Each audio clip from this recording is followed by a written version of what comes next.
psalmiste sur les besoins fondamentaux de la vie chrétienne. On découvre que le plus important, c'est d'être rempli du Saint-Esprit. Amen. Il y a des fondamentaux et dans ces fondamentaux, ce qui est important, c'est d'être rempli du Saint-Esprit. Et ce matin, nous voulons parler parce que c'est une journée aussi particulière. Quand on dit ici, tu induis ma tête et ma coupe déborde. C'est cette portion des Écritures qui va totalement nous plonger dans cette bonne nouvelle de ce matin. En effet, lorsque l'apôtre Paul écrit aux Éphésiens, il déclare que chaque croyant doit expérimenter dans son être intérieur une action puissante. Chacun de nous doit expérimenter cette action puissante du Saint-Esprit. Parce que c'est dans cela ce qui permet de recevoir pleinement dans sa vie, ainsi que de découvrir l'étendue de son amour, l'étendue de l'amour de Dieu. Très capital.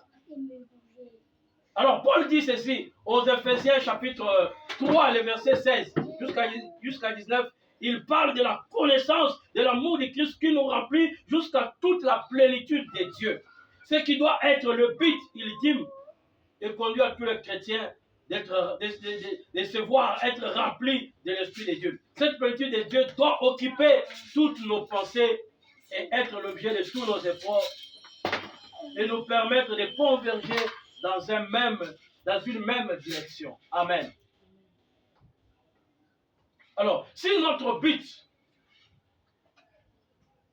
est commun, l'unité peut réellement se faire. Bon, malheureusement, nous ne sommes pas toujours remplis comme le Seigneur le souhaite. Ne pensez-vous pas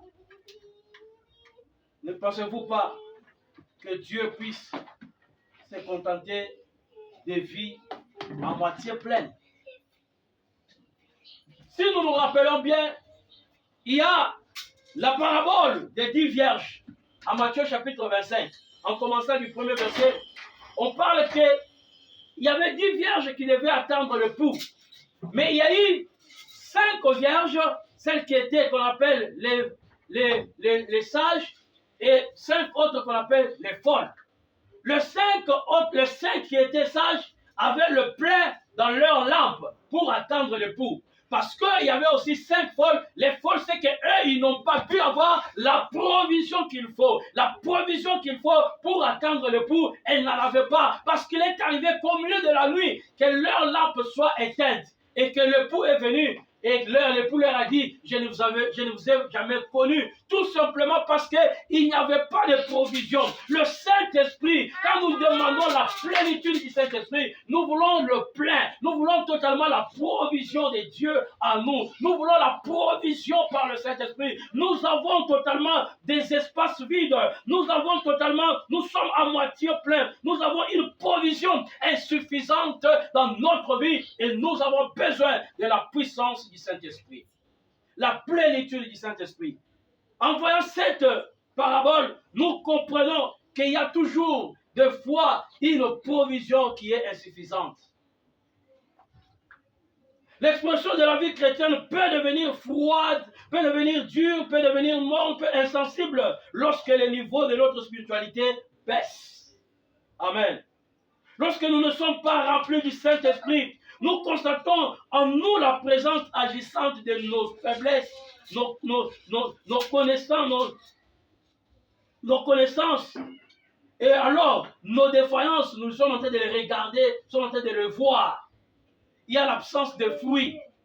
Il y a manque de foi et il y a aussi l'insuccès. Il n'y a pas vraiment de succès. On est en train de voir plus nos faiblesses. On est en train de voir plus nos insatisfactions. Amen. Mais lorsque nous sommes remplis du Saint-Esprit, lorsque nous sommes remplis de Dieu en nous, nous pouvons vaincre nos insatisfactions. Nous pouvons vaincre nos faiblesses. Nous pouvons vaincre nos errances. Nous pouvons vaincre notre méchanceté et notre insuccès, même nos fautes et même aussi nos peurs. Nous pouvons le vaincre lorsque nous sommes remplis vraiment du Saint-Esprit. Amen. Alléluia. Amen. Donc le Saint-Esprit nous communique la force nécessaire pour vaincre et triompher sur nous-mêmes et sur toutes les circonstances. Amen. Le Saint-Esprit nous donne cette capacité-là. Et pour que le Saint-Esprit nous permette d'entrer dans cette dimension, il faut que nous nous approprions du Saint-Esprit. Alléluia. Et que nous nous soumettions à lui.